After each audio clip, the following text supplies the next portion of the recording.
ఆంధ్ర రాష్ట్రంలో ఎవరు చేయని విధంగా 29 సంక్షేమ అభివృద్ధి కార్యక్రమాలు మంగళగిరి ప్రజల కోసం నేను చేస్తాను జగన్. పాదయాత్రలో నన్ను చాలా మంది కలిశారు, అడిగారు మీ రోడ్డు పేరు మీరు మాకేం చెప్తారు. ఓటమి గెలుపు సహజమే రాజకీయాల్లో, కానీ ఎక్కడ ఓడిపోయి అక్కడనే గెలవాలి. మంగళగిరి ప్రజలు నాలో కసి పెంచారని ఆనాడే చెప్తాం జరిగింది. మీరందరూ ఆలోచించండి అమ్మా. ప్రతిపక్షంలో ఉన్నప్పుడే మనం అంత మంచి పనులు చేశామంటే ఇంకా రేపు అధికారంలోకి వచ్చిన తర్వాత ఇంకా మంగళగిరి రూపురేఖలు ఎలా మారబోతున్నా ఆలోచించవలసింది మిమ్మల్ని అందరూ కోరుతున్నా.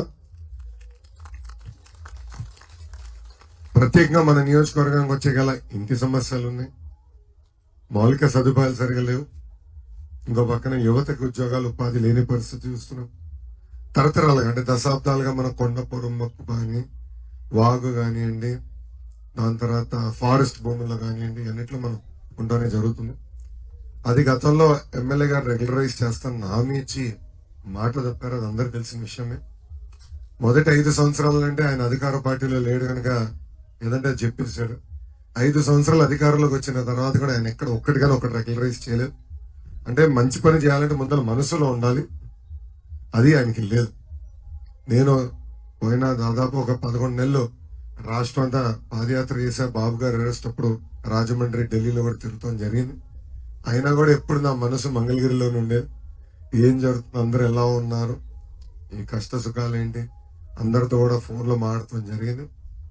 తప్పనిసరిగా మీరు ఏదైతే నమ్మకం నా పైన పెట్టుకున్నారో అది నిలబెట్టుకునే బాధ్యత నేను తీసుకుంటానని సభాముఖం తెలుపుకుంటూ ఈ రోజు తెలుగుదేశం పార్టీలో చేరడానికి వచ్చిన మీ అందరికీ మనస్ఫూర్తిగా ఆహ్వానం పలుకుతూ నాది ఒకటే, ఎవరు బూత్ వాళ్ళు మెజారిటీ చూపించాలి, ఎవరు సత్తా ఏంటి వాళ్ళు నిరూపించుకోవాలి, వాళ్ళకి పెద్దపీట వేసే బాధ్యత నేను తీసుకుంటా.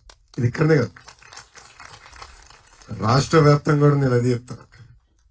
జూనియర్లు సీనియర్లు నేను అందరినీ గౌరవిస్తా, పనిచేసే వాళ్ళకి ప్రోత్సహిస్తా, పదవులు ఇస్తా. అంతే కదన్నా. నేను నా బూత్ లో మెజారిటీ చూపించుకుంటే నేను నాయకుడిని, నేను నా సొంత బూత్ లో మెజారిటీ చూపించుకోకపోతే నేను నాయకుడు అయితే అవుతాను. అందరం కష్టపడదాం, కలిసికట్టుగా ఆంధ్ర రాష్ట్రంలో తెలుగుదేశం జనసేన ప్రభుత్వం ఏర్పాటు చేసుకోవాల్సిన బాధ్యత మనందరి పైన ఉంది. మనం పడుతున్న కష్టాలు నాకని మీకే బాగా తెలుసు.